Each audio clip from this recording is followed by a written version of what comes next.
Ben Brampton. We went to Taco Bell today. That was beef in there? Oh, I'm surprised. All right. Big hand for Ben Brampton. I tell you, he's a great writer and performer. Comedians are so touchy, right? They're so touchy. Oh, yeah.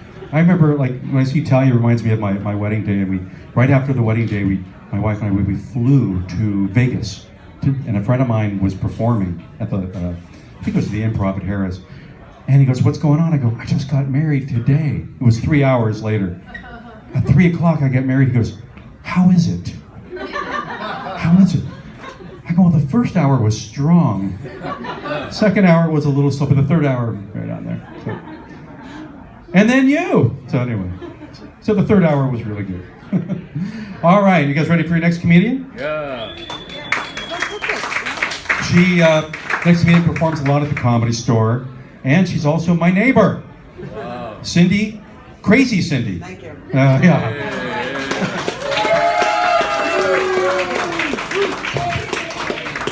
Who just booed me? I meet you outside. Beat the crap out of you. It's not the first time either.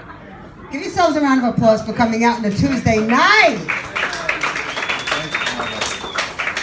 I don't mean coming out of the closet, but if you did do that, please raise your hands. Yeah. I got my girls out here tonight. Give it up for them. Bravo. Girl power.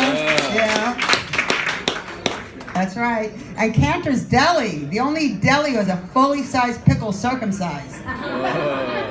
That's right. Yeah. Hey, so if you like what you hear tonight, get your phones out. You can follow me on Facebook, Twitter, and Instagram.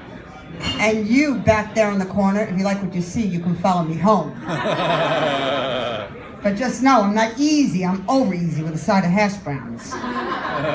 No, I'm glad to be here. I've been home a lot, you know, frustrated, feeling sorry for myself, isolating. You know what I mean, right? In other words, it's been a typical day for me. No, really, I just ended a 2.5-inch relationship. I'm not overreacting. I recognize it was rather short, but the good news is now I'm wide open for something wider, more substantial, and longer, you know? But I'm on the market. That's the good news. This week only, I'm marked down. So come early, come often for substantial savings. That's right. But I'm actually still grieving the loss of my old man. I am, I know it's sad. He OD'd on Viagra. Hey, at least he died doing what he loved. But he's in a better place, you know, right? You take that, yeah. Good for you. We'll get there. But at least I'm looking at the positive side. He's in a better place now. He's in a cemetery in Pacoima. You know, and he got his wish to wake up stiff every day. But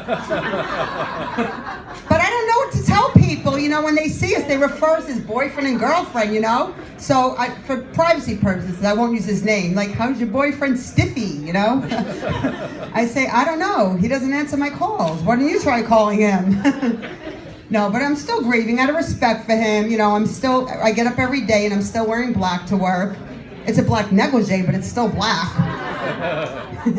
But we really have a strong emotional bond. And I know that because even months after his death, his ghost still appears to me every night to bed to keep me unsatisfied.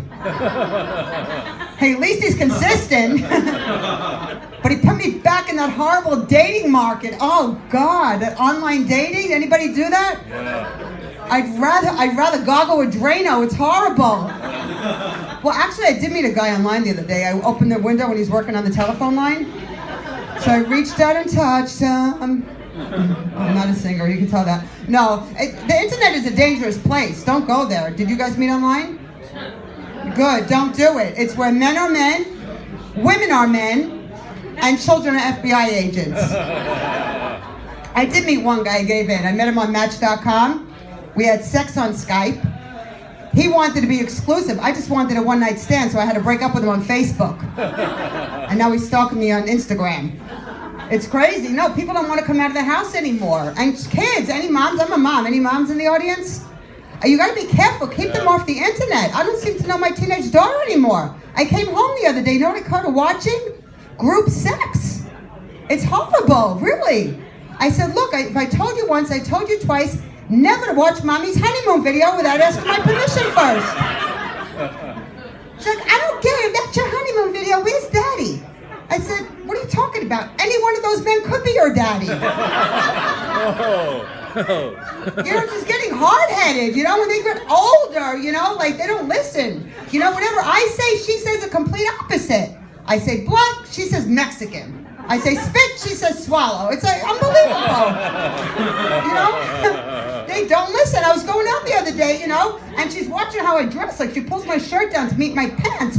I go, what are you doing? She goes, I don't think it's appropriate for a grown woman to have a thong sticking out of her pants. I'm like, why not? She goes, because you might get a reputation as a slut. I'm like, hey, look, kid, if your father didn't know about my slutty reputation, you might not be here. You know? And then I went to go pick her up. It was book day at school. And I was worried. I said, you know, she wouldn't let me, you know, when they get embarrassed, they don't want you to pick them up. You know what I mean, right? So she didn't want me to pick her up. I said, she must be doing drugs. So I pulled over. I caught her on the corner, walking in between two big jocks. I pulled her. I said, get in the car now. She goes, no, Ma, you're embarrassing me. I said, not you, those two boys. You know, and now, like, this teenagers are so selfish, you know? It's like I gave her money to go to the mall the other day. She's like, oh, once again? She goes, I thought you quit that job. I wish I had that job. You know? And she wants to see me get married again. And not because she wants me to be happy. She goes, I wasn't a part of your wedding. I said, honey, you've been a major part of Mommy's divorce. Unbelievable, you know? But yeah, so now back to dating again. So I gave in. The guy said he wanted somebody who was 420 friendly online. So I thought he meant, you know, somebody who smokes pot. So of course I showed up. Turns out he was talking about his weight. I did date a guy once who was 420 friendly, but it didn't work out because it made it 4 inches unfriendly. Hey, look, if you are not erect and saluting us at all time, it is a federal crime. It is called insubordination. And I know that because I have extensive background in penal law. I mean, we have examples for that. Look at Hugh Hefner, right? What is he, like 98 years old? He married that bride at the Playboy Mansion. She's like 21. Just last year, they had an open casket wedding. And women, too, we have to take our vitamins. Did you hear last week in Chicago, Pfizer Pharmaceutical announced they have a new Viagra for women in a non-pill formula with no side effects. Its brand name is called Cash. Well, some women like, who do you like? Bradley Cooper, some like Denzel Washington. Who's that other guy with the roofie? Bill Cosby. Some women get off on Ben Affleck. I get off on Ben Franklin's, you know? You gotta take it. Oh, man. I hate old men. I don't know. I hate old men since he's gone. I really don't. You know what? I did old man once for money. It backfired. I mean, don't do it. Is that what you're dating him for? Don't. The only thing I got from dating a man was the shingles. And I don't mean the shingles you get from the roof, okay? I went to the doctor, allergy season. I'm allergic to, he said, cats, fake jewelry, and old men. I had an old man last week. My vibes turned green. He said, Granny needs to go home and put some vinegar in a jewelry box. We had nothing in common. We would go out to dinner, you know, like our styles are different. You know, I wore a blazer, he wore a toupee. I wore skinny jeans, he wore a diaper. My couch was black, his couch was stained, you know. I drove in a Camry, he drove in the back of a hearse, you know. And then he wanted to have phone sex, you know, because, you know, he couldn't have regular sex. You know what it's like having phone sex with an old man? It's like, hey, baby, I'm spreading Metamucil all over your body. He goes, what? I'm like, okay, we're in California. Let me be more politically correct. I'm taking organically grown, non-GMO, pesticide-free, hormonal-free, gluten-free carrot and sticking it in your ear. He goes, can you make that a prune instead?